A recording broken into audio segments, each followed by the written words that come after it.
نحمده ونصلي على رسوله الكريم اما بعد فاعوذ بالله من الشیطان الرجیم بسم اللہ الرحمن الرحیم سورۃ البقرہ آیت نمبر. آپ دیکھیے کہ رمضان کے روزے تو فرض اس لیے کیے گئے تھے کہ تقوی پیدا ہو، یعنی سال بھر کے لیے تقوی کی غذا حاصل ہو جائے جو آئندہ 11 مہینے عمل کی راہیں آسان کر دے. تو آپ کیا سمجھتے ہیں کہ روزے کا مقصد پورا ہوا جس کے لیے یہ سب فرض کیا گیا تھا اور جس ٹریننگ سے گزارا گیا؟ کیا اس کا کوئی نتیجہ بھی نکلا؟ تقوی کو آپ ڈیفائن کس طرح کرتے ہیں؟ کیا چیز ہے تقوی؟ اللہ تعالی کا احساس. اور کیا ہوتا ہے تقوی؟ کیونکہ ہمارے تو دین کی بنیاد ہی اس پر ہے نا. اعمال کی اصلاح کا دار و مدار جو ہے وہ تقوی پر ہی ہے، اور جب تک وہ نہیں ہے ظاہری طور پر ہم جتنے بھی بڑے بڑے کام کرتے رہیں ان کا کچھ فائدہ ہی نہیں ہے. ہاں، اور کیا ہوتا ہے تقوی؟ دل کی کیفیت ہے، اچھائی برائی کا میزان دیتی ہے وہ کیفیت. اللہ تعالی کی نگاہ سے خود کو پرکھنا کہ کیا یہ کام اس کو بھی پسند آئے گا یا آ رہا ہے یا اس کے نزدیک بھی کسی قیمت کا ہے. میرے نزدیک تقوی شعور کی اعلیٰ ترین کیفیت کا نام ہے، اعلیٰ ترین شعوری کیفیت کا نام ہے. یعنی انسان کا شعور جو جاگ اٹھتا ہے، فَإِذَا هُمْ مُبْصِرُونَ کی جو کیفیت ہے کہ انسان کو نیکی کے مواقع نظر آنے لگتے ہیں، اپنی غلطیاں نظر آنے لگتی ہیں. گویا دوسرے معنوں میں غفلت سے نکلنے کا نام ہے، غفلت سے باہر آنے کا. ایک زندگی ہوتی ہے نا غفلت میں ڈوبی ہوئی، اچھے برے کی تمیز نہیں، بس جو ہو رہا ہے سو ہو رہا ہے، ٹھیک ہے، سب ٹھیک ہی کر رہے ہیں، سب اچھا چل رہا ہے. نہ نیکی کی کوئی خاص امنگ ہے، نہ تڑپ ہے، نہ شوق ہے، اور نہ ہی برائی پر کوئی خاص ندامت ہے. بس ایک ذہول کی کیفیت ہے. ذہول اصل میں عربی کا لفظ ہے. ذہول کی کیفیت ہوتی ہے یعنی غفلت سے ملتی جلتی، بس جیسے ایک نشے کی یا ایک بے خبری کی، لا علمی کی، یعنی لا علمی، بے خبری، جہالت، اور ہر ایک سے بے نیاز ہو کر، اپنی آخرت سے بے نیاز، اپنے ذمہ داریوں سے بے نیاز، اپنے فرائض سے بے نیاز. اس کیفیت کا ایک نام ہے. بے حسی بھی اس میں آ جاتی ہے، لیکن صرف بے حسی نہیں ہوتی، یعنی نہ تو اپنے انجام کا کوئی خوف ہے، نہ اپنی غلطیوں کا کوئی احساس ہے، بس جس حال میں ہم مطمئن ہیں. تو تقوی دراصل ہمیں اس سے باہر نکالتا ہے، اور رمضان کا مقصد یہ ہے کہ ہم اس سے باہر آئیں، کیونکہ ہمیں گناہوں کے بوجھ ڈھانپے ہوئے ہوتے ہیں. رمضان میں کچھ تھوڑی بہت نیکی کی توفیق ہو جاتی، کچھ دعائیں مانگتا ہے انسان، کو روتا دھوتا ہے اللہ تعالیٰ کے آگے، کچھ راتوں کو جاگتا ہے، کچھ سجدوں میں خشوع آتا ہے. تو وہ ساری کیفیات مل کر انسان کو اس حال سے باہر نکالتی. یہاں بھی آپ دیکھیں، اور قرآن پاک کے کوئی بھی صورت دیکھ لیں، کوئی بھی عمل کی بات دیکھ لیں، اس کے ساتھ ہی تقوی لگا ہوا ہے. یعنی تقوی کا تکرار اتنی زیادہ ہے، احکامات میں، اخلاق میں، عبادات میں، ہر چیز میں تقوی مطلوب ہے. اور اللہ تعالیٰ نے روزے اس لیے فرض کیے کہ وہ نعمت ہم کو مل جائے، یعنی تقوی ہمیں نصیب ہو. اور ہمیں اب اینڈ آف رمضان یہ دیکھنا ہے کہ کیا وہ نصیب ہوا یا نہیں. وہ جو ساری بھاگ دوڑ تھی، نماز پڑھنے کی یا روزہ رکھنے کی یا قرآن پڑھنے کی یا دعائیں پڑھنے کی یا جاگنے کی یا جو بھی ہماری جد و جہد تھی، وہ سب ایک چیز کو حاصل کرنے کے لیے تھی، اور وہ تقوی تھی. اور تقوی کیا کہ ہمارے اندر ایک شعور کی، یعنی اللہ تعالیٰ نے انسان کو عقل دے کر پیدا کیا نا، شعور کی اعلیٰ ترین کیفیت پیدا ہو جس میں انسان نہ صرف یہ کہ جسم کے تقاضے، روح کے تقاضے، عقل کے تقاضے اور اپنے دیگر تقاضے جو ہیں ان کا ادراک کر سکے اور ان کے اندر ایک توازن پیدا کرے، اور اللہ تعالیٰ کا ایسا قرب اس کو نصیب ہو کہ وہ اپنے اصل مقام پہ آ جائے، جس مقام پہ لقد خلقنا الانسان فی احسن تقویم اور وَلَقَدْ كَرَّمْنَا بنی آدم کے جو عزت افزائی اللہ تعالیٰ نے بخشی، اور اسی کی بنا پر ان اکرمکم عند اللہ اتقاکم، جو اس میں جس لیول پر پہنچے گا پھر اتنا ہی اللہ تعالیٰ کی طرف سے اس کو عزت اور اس کو اللہ کا قرب نصیب ہوگا. تو یوں سمجھے کہ جیسے تقوی ایک آپ کے اندر ایک روشنی پیدا کر دیتا ہے نا، کہ جس میں انسان کو اپنا مقام نظر آنے لگتا ہے، اس کو اپنی منزل یا اپنا انجام نظر آنے لگتا ہے، اپنی غلطیاں نظر آنے لگتی ہے، نہیں وہ ایک اور ہی نگاہ سے خود کو دیکھنا شروع کر دیتا ہے. تو عام حیوانی کیفیت سے انسان کو اٹھاتا ہے یہ تقوی. ٹھیک ہے نا. چلیے اب سب کا لیول تو ایک نہیں ہو سکتا، ہر ایک کا مختلف ہوگا. ہر ایک کو یہ دولت اس کی طلب، تڑپ، کوشش، محنت کے مطابق ملتی ہے، جس نے جتنی بھی جو کی اور جس کی جو اللہ کے ہاں قبول ہو گئی اس کے مطابق نصیب ہوئی۔ اب اس کیفیت کو مینٹین بھی رکھنا ہے نا آئندہ کے لیے انشاءاللہ تعالی۔ اب ہمیں کیسے پتہ چلے کہ ہمیں تقویٰ مل گیا ہے یا تقویٰ کی کسی بھی درجے پر ہم آگئے ہیں، اور کیسے ہمیں پتہ چلے کہ جو کچھ ہم نے رمضان میں کوشش کی ہے وہ کچھ قبول بھی ہوئی ہے؟ یعنی آپ اپنے آپ کو کیسے پہچانیں گے کہ آپ کو کچھ نصیب ہوا ہے یا نہیں؟ آپ میزان قائم کیجئے یا ایک ترازو، ایک پلڑے پر خود کو کھڑا کیجئے اس کیفیت میں جو آپ رمضان سے پہلے تھے، اور دوسرے پلڑے پہ کھڑا کیجئے اپنے آپ کو اس کیفیت کے ساتھ جس میں آپ رمضان کے بعد تھے۔ اگر ان دونوں میں فرق ہے، دوسرا پلڑا بھاری ہے، اور آپ کے اعمال میں، اخلاق میں، عبادات میں، اللہ کے ساتھ تعلق میں اضافہ ہوا ہے، تو الحمدللہ آپ کی کوششیں کامیاب ہوئیں۔ اور اگر آپ وہیں کھڑے ہیں یا اس سے بھی نیچے چلے گئے ہیں جس کیفیت میں آپ رمضان داخل ہونے سے پہلے تھے، یا کوئی خاص ترقی محسوس نہیں ہوتی، تو پھر الارم ہے، خطرہ ہے۔ اور یہ چیز آپ اپنے آپ کو سوائے آپ کے اپنے خود کے کوئی بھی نہیں پرکھ کے بتا سکتا۔ ایک ایک چیز کا جائزہ لیجئے، اپنی عبادات کے حال کو دیکھیے، عبادات میں کس طرح کی بہتری ہوئی، اپنا تجزیہ کرنا نا، آپ کو اپنا جائزہ لینا ہے، عبادات کے اعتبار سے کس چیز میں بہتری ہوئی۔ رمضان کے اندر نہیں، رمضان کے بعد کی بات کر رہی ہوں میں۔ اب رمضان میں تو ہر چیز بدل جاتی ہے نا، رمضان اور غیر رمضان برابر نہیں، دن رات بدل جاتے ہیں، پوری فضا کی کیفیت بدلتی ہے، جنت بدل جاتی، جہنم کے دروازے بند ہو جاتے ہیں، جنت کے کھل جاتے ہیں، جنت ہر روز سجائی جاتی ہے۔ دن اور رات میں فرق ہو جاتا ہے، انسان کی کیفیات میں فرق ہو جاتا ہے، انسان کی روٹین میں فرق ہو جاتا ہے، کھانے پینے کے اوقات میں فرق ہو جاتا ہے، ہر چیز اپنے مقام سے ہل جاتی ہے۔ وہ تو تبدیلیوں کا مہینہ ہے ہی، کچھ تبدیلیاں تو آپ خود کرتے ہیں لیکن کچھ بائی فورس آپ سے کرائی جاتی ہیں۔ اب جتنی نمازیں رمضان میں تراویحوں کی برکت سے ان میں اضافہ ہوا، یا قیام اللیل کی برکت سے جو کچھ نصیب ہوا، وہ اس کے بعد تو اس طرح نہیں ہو سکتا نا، جتنی بھی کوشش کریں۔ کہاں ہم اتنے حافظ ہیں قرآن کے کہ اتنی ہی دیر کھڑے ہو کر کچھ قرآن سن سکے؟ وہ تو اللہ نے موقع دیا اور ایک کام کر لیا، اور اب وہ چیز تو نہیں ہو سکتی۔ جو رمضان کے اندر تھا اس کو مت کمپیئر کیجئے، رمضان تو ایک برج ہے، اس سے پہلے اور اس کے بعد کو کمپیئر کیجئے، ان دو کو کمپیئر کیجئے۔ عبادات میں کس اعتبار سے فرق آیا، یعنی رمضان کے بعد کیا فرق ہے؟ نماز کی چاہے کیفیت ہو، یا نماز کے اوقات ہوں، یا تہجد ہو، یا کوئی نئی دعا آپ نے سیکھی ہو، اس کے پڑھنے کی کوئی پابندی ہو رہی ہو، یا پھر بعد میں کچھ روزے رکھنے کی کوشش ہو رہی ہو، یعنی عبادات میں آ جاتا ہے نا، نماز، روزہ، حج، زکوٰۃ، یا احسان کے جو طریقے آپ نے شروع کیے رمضان کے اندر یا کام کیے، کیا رمضان کے ساتھ ہی سارے دروازے بند تو نہیں کر دیے کہ اب اگلے رمضان میں جا کے کریں گے، سال بھر کے لیے چھٹی، سب کچھ کر چکے ہیں؟ کیا وہ سلسلہ جاری ہے؟ عبادات کے بعد پھر معاملات کا، کیونکہ روزے میں تو انسان کو مسلسل ایک احساس رہتا ہے میں روزے سے ہوں، مجھے غیبت نہیں کرنی، مجھے جھوٹ نہیں بولنا، مجھے کسی کو دھوکہ نہیں دینا، وغیرہ وغیرہ، جو بھی معاملات کو خراب کرنے والی چیزیں ہیں ان سے جو پرہیز انسان کرتا ہے، یا اسی طرح غصہ، صبر و برداشت، ان سب چیزوں کے بارے میں انسان کانشیس ہوتا ہے نا۔ تو کیا ابھی بھی ہم اسی طرح کانشیس ہیں جس طرح روزے کی حالت میں ہوتے تھے؟ کیونکہ مومن تو ساری زندگی روزے سے ہوتا ہے، یعنی اس کا روزہ رمضان میں ختم نہیں ہو جاتا۔ کچھ منکرات ایسی ہیں، برائیاں ایسی ہیں کہ جن سے انسان روزے کے بعد بھی روزے سے رہتا ہے، اس کا جائزہ لیجئے۔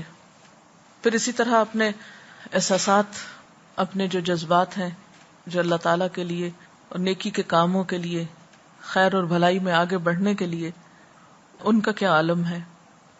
ان ساری کیفیات کو رمضان سے پہلے اور بعد کی حالت کو کمپیئر کر لیجئے، اور یہ سارا بہتر طور پر آپ خود کر پائیں گے انشاءاللہ۔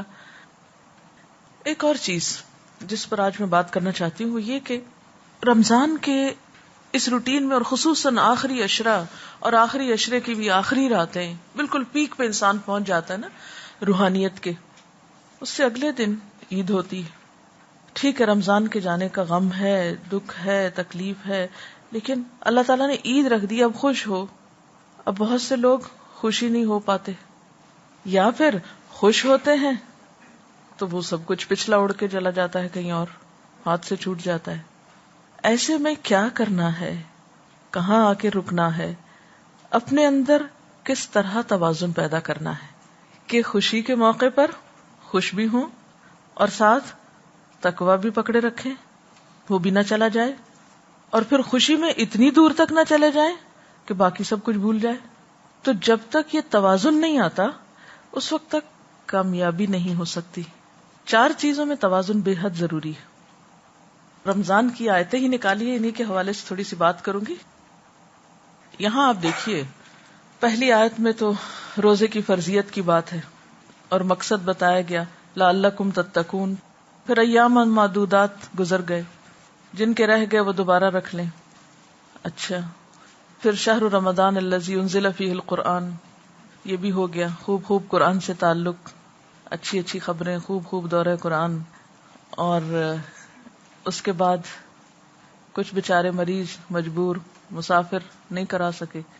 اب آیت کے آخر میں دیکھیے وَلِتُكْمِلُوا الْعِدَّةَ وَلِتُكَبِّرُوا اللَّهَ عَلَى مَا هَدَاكُمْ وَلَعَلَّكُمْ تَشْكُرُونَ.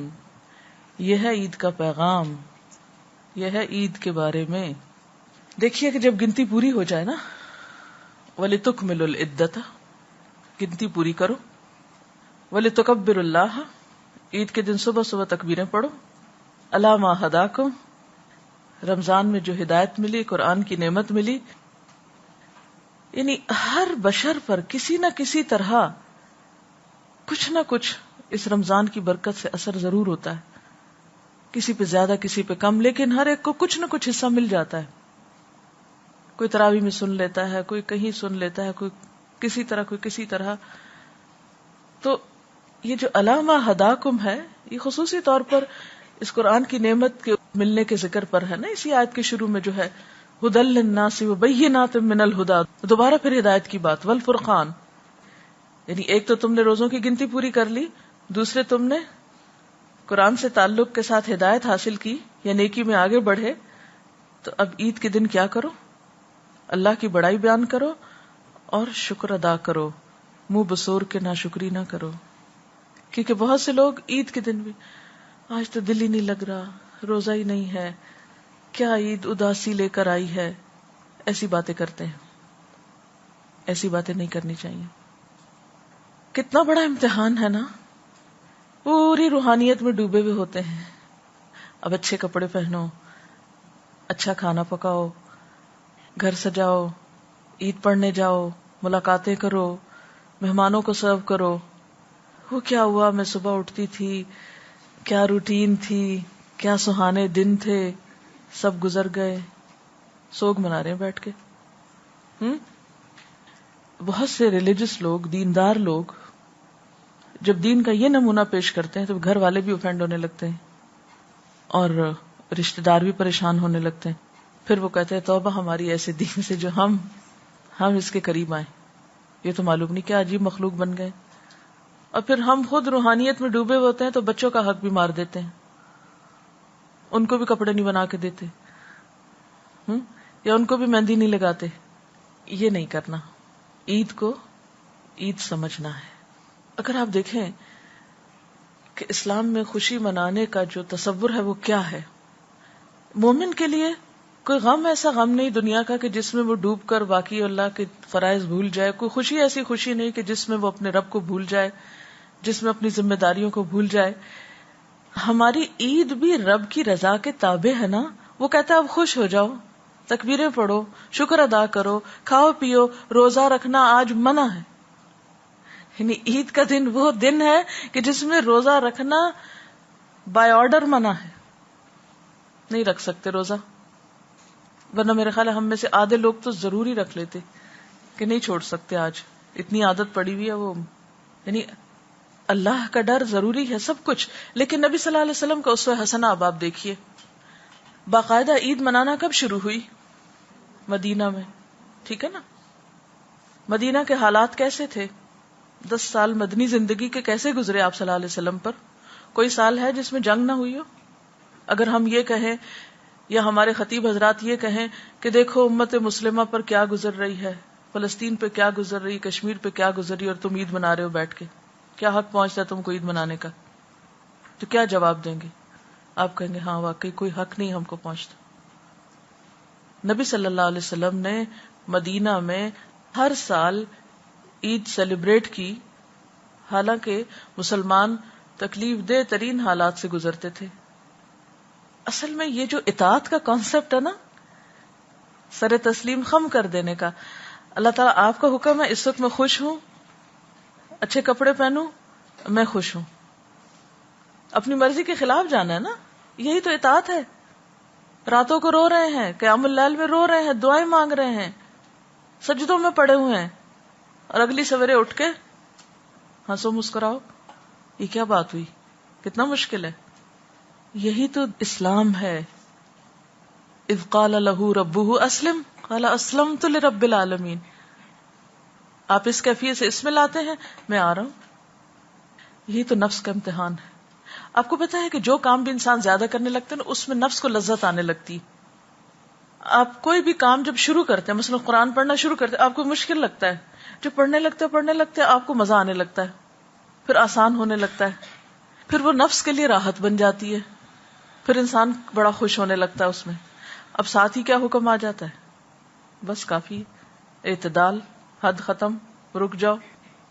اب انسان کا دل کہتا ہے نہیں میرا نفس تو اسی سے چمٹا ہوا ہے، نفس کی عبادت تو نہیں کرنی، نفس کی بندگی تو نہیں، اللہ کی بندگی۔ اب کسی اور چیز کا تقاضا دوسری طرف بلا رہا ہے، ہمارے بڑا مشکل ہے بھائی۔ تو اگر نبی صلی اللہ علیہ وسلم کے حالات آپ دیکھیں تو جتنی تکلیفیں آپ پر گزری ہیں کسی انسان پر نہیں گزری، لیکن کسی ایک عید کے دن کو بھی یوم سوگ ڈکلیئر نہیں کیا گیا۔ آپ دیکھیں جنگ خندق کے موقع پر، جبکہ اتنا خوف تھا مدینہ میں کہ لوگوں کو رفع حاجت کے لیے باہر جانے میں مشکل ہو رہی تھی۔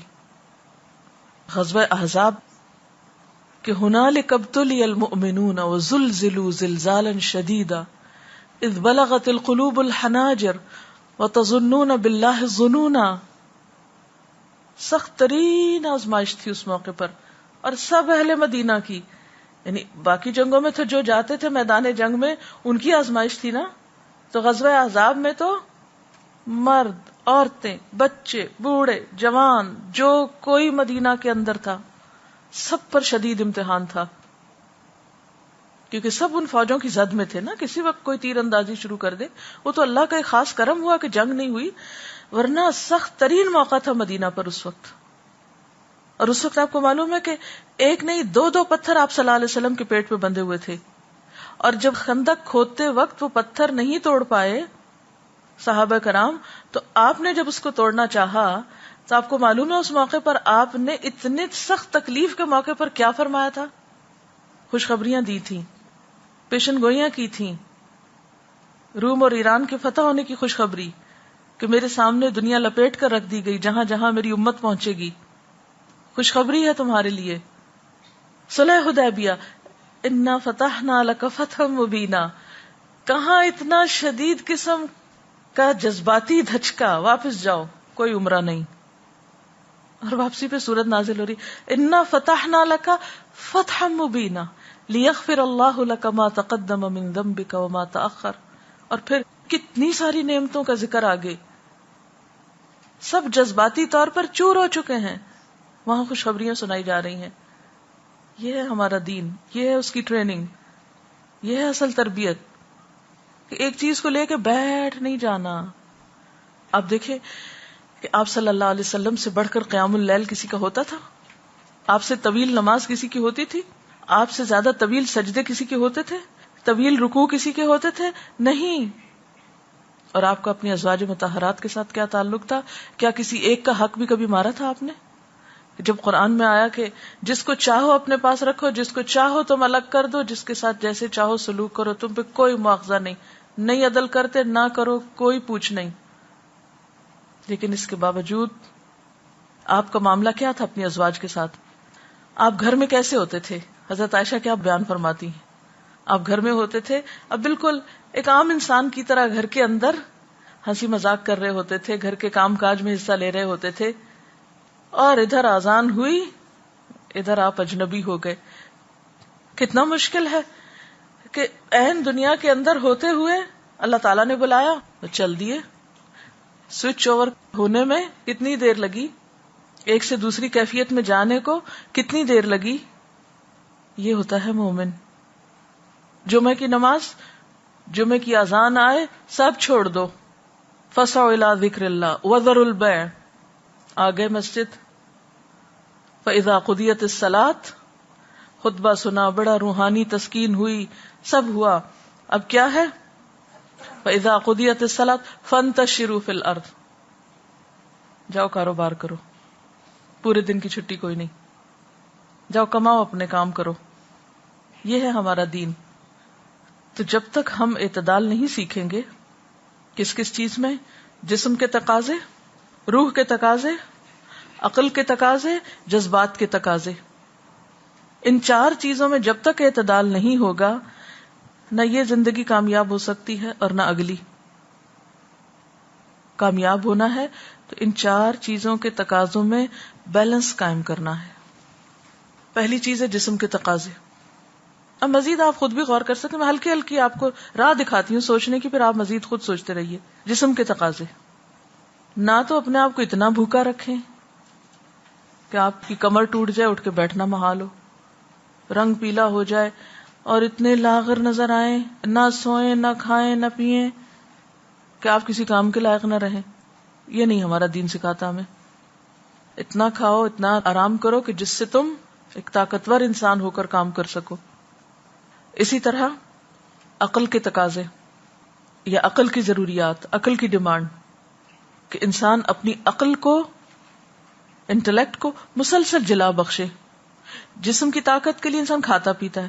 عقل کی رعایت، رعایت کا مطلب یہاں وہ رعایت نہیں جو اردو کا، جیسے راعی ہوتا ہے نا، ایسے رعایت یعنی اس کی نگرانی اور نگہبانی اور اس کی دیکھ بھال یا اس کی ترقی.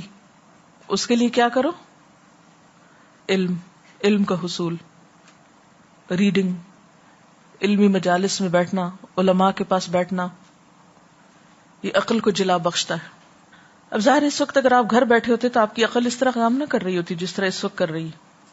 علم کی مجلس میں بیٹھے نا، اس لیے عقل کام کر رہی ہے، یہ عقل کی رعایت ہو رہی ہے. جسم کے تقاضے پورے کر کے آئے، سو کے آئے، کھا پی کے آئے. مجھے نہیں معلوم سب نے ناشتہ کیا یا نہیں، لیکن بہرحال میرا حسن ظن یہی ہے. اور اگر نہیں کیا تو غلط کیا، کر کے آنا چاہیے تھا. جسم کے تقاضے پورے کر کے آنے چاہیے تھے تاکہ آپ کا شوگر لیول اتنا ڈاؤن نہ ہو کہ جو بات ہو رہی وہ سمجھ ہی نہ آ رہی کیونکہ ناشتہ جو نہیں کیا. یہ نہیں ہونا چاہیے. جسم کے تقاضے اگر آپ نے پورے کیے تو ہی آپ عقل کے تقاضے یا عقل کی ضرورت پوری کر سکتے ہیں. صحیح طور پر سننے کے لائق ہیں، ابزارب کرنے کے لائق ہیں، اس کو انالائز کرنے کے لائق ہیں، بہتر سے بہتر کام کر سکتے ہیں. حکمت انسان کو علم کے راستے سے ہی نصیب ہوتی ہے. اگر آپ علم سے دور ہیں تو آپ میں حکمت بھی نہیں آئی. اسی لیے حکمت اور علم کا لفظ جو ہے نا آلٹرنیٹ کے طور پر بھی یوز ہوتا ہے. اب یہ نہیں کہ بیٹھے ہیں یہاں مزہ آنے لگا ہے پڑھنے پڑھانے میں، اب پھر یہ بیٹھے ہی رہے. نہیں، یہاں سے اٹھنا ہے. جذبات کے تقاضے، گھر والوں کی یاد ہے، بچے ہیں، شوہر ہیں، بہن بھائی ہیں، ماں باپ ہیں، جو بھی، یہ سارے ہمارے جذباتی تقاضوں کو پورا کرتے ہیں نا. اب اگر کوئی کہے کہ نہیں نہیں مجھے تو کوئی ضرورت نہیں ہے کسی کی بھی، تو وہ اس کی شخصیت ادھوری رہ جائے گی اگر انسان اپنے جذبات کے تقاضے پورے نہیں کرتا. لیکن اب اگر آپ بیوی بچوں میں گئے ہیں تو یہ نہیں کہ انہی میں گم ہو کر رہ جائے. آپ دیکھیں انسان کی جذبات کی تسکین کہاں کہاں سے ہوتی ہے، جس میں خون کے رشتے بھی ہیں، جس میں دوست بھی ہیں، جس میں یعنی بہت سی چیزیں انسان کے جذبات کو سیٹسفائی کرنے کے لیے ہوتی ہیں نا. لیکن ان سب کے اندر پھر ایک اعتدال. اب روح رہ گئی، رات ہو گئی، سو لیے، پھر اٹھ جائیں پچھلے پیر، کھڑے ہوں اللہ کے حضور، پڑھیں کم از کم 2 رکعتیں، لمبی رکعت پڑھیں، لمبا قیام کریں جتنا زیادہ لمبا ہو سکے، اور اگر ہو سکے تو جتنا لمبا قیام کیا اس سے نصف رکوع کریں، طویل رکوع کریں، اتنا ہی سجدہ کریں، پھر اتنا ہی سجدہ کریں. پھر آپ دیکھیں کیسی روحانیت نصیب ہوتی ہے آپ کو.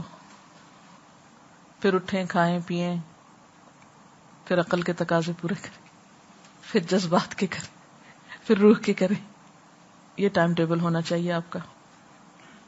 اور اگر کسی ایک چیز کو بھی اگنور کریں گے تو آپ کی شخصیت امبیلنس ہو جائے گی، غیر معتدل ہو جائے گی، جس سے آپ ایک کامیاب انسان نہیں کہلا سکتے. اور مومن کے لیے اس میں سے ہر تقاضے کو پورا کرنے کا اجر ہے. آپ کا کھانا پینا بھی عبادت ہے، آپ کا علم حاصل کرنا بھی عبادت ہے، آپ کا خدمت خلق کرنا بھی عبادت ہے، آپ کا اپنے رشتہ داروں کے حقوق نبھانا بھی عبادت ہے، آپ کا پھر اللہ کے حضور گڑ گڑانا بھی عبادت ہے. یہ سب کچھ عبادت ہے. اسی کا نام جد و جہد ہے. اسی توازن کو پکڑتے رہنے کا نام جد و جہد ہے. یہی جہاد ہے اصل. نبی صلی اللہ علیہ وسلم کی شخصیت کیوں جامع، کیوں نمبر 1 ہے؟ اسی وجہ سے ہے. یہ سارے پہلو ہیں نا آپ کے اندر. یہی تو آپ کا اسوہ حسنہ ہے، یہی تو ایک خوبصورت پہلو ہے. اور اس سے ہٹیں گے تو دین بدنما کر دیں گے. کسی ایک چیز کو بھی اگر آپ کنڈیم کریں گے یا چھوڑ دیں گے، یہ الگ بات ہے کہ کبھی ایک پہلو غالب آنے لگتا ہے، کبھی دوسرا، کبھی تیسرا. بعض اوقات مختلف چیزوں کے مختلف تقاضے ہوتے ہیں، کچھ حالات ہوتے ہیں، لیکن آپ نے ہر موقع پر، انتہائی پریشانی پشیمانی کے موقع پر بھی میکسیمم اعتدال قائم رکھا ہے. جتنا اپنے آپ پر کنٹرول ہوگا نا، جتنا سبمیشن کا جذبہ ہوگا، جتنا اللہ کی رضا پہ راضی ہونے کا جذبہ آ جائے گا نا. اللہ کی رضا ہے اس میں کہ شوہر کی اطاعت کرو، میں راضی ہوں، مجھے اپنے نفس کی تو نہیں کرنی. کیونکہ ہم تو موڈ کے غلام ہوتے ہیں نا. ہم نماز بھی اچھی اس وقت پڑھیں گے جب ہمارا موڈ اچھا ہوگا نا. ہم کتاب کو اس وقت پڑھیں گے، ریڈنگ کب کرتے ہیں جب ہمارا موڈ ہو کچھ پڑھنے کا، اس کے علاوہ نہیں. کسی سے ملے ملائیں گے کب؟ جب ہمارا موڈ ہوگا. ابھی دل نہیں چاہ رہا، نہیں. موڈ کی غلامی نہیں. معبود تو ایک ہی اللہ ہے وہ، اور اسی نے یہ ساری حیثیتیں ہماری رکھی. اور یہ تقوی ہی پیدا کرتا ہے. تقوی اس میں بیلنس کر دے گا نا. کیونکہ آپ نے دیکھا ہوگا طلاق کے مسائل میں تقوی، عبادات میں تقوی، کھانے پینے میں تقوی، ہر چیز میں، ہر ایک پہلو میں. کیونکہ جب اللہ کا خوف غالب آئے گا نا، وہ شعور کی اعلیٰ ترین کیفیت جو انسان کو فوراً بتائے گی کہ نہیں یہ درست نہیں ہے، بس یہ حد اتنی ہے، یہ اتنی، یہ اتنی، بس اس سے آگے نہیں. نہ تو انسان صرف کام و دہن کا غلام بن کے رہ جائے کہ صرف اس کی زندگی میں کھانا پینا اور جسمانی تقاضے ہی ہوں، پہننا اوڑھنا، شادی بیاہ بس، یا جذباتی کے تقاضے ہوں. نہیں. یا پھر انسان جسم اور جذبات کو ایک طرف چھوڑ کے صرف روح اور عقل کے پیچھے پڑ جائے، اس سے بات نہیں بنے گی. اب تھوڑی سی اگر آپ کی تھنکنگ کلیئر ہوئی ہے نا، تو اب آپ اس پیٹرن پہ سوچیں گے نا انشاءاللہ.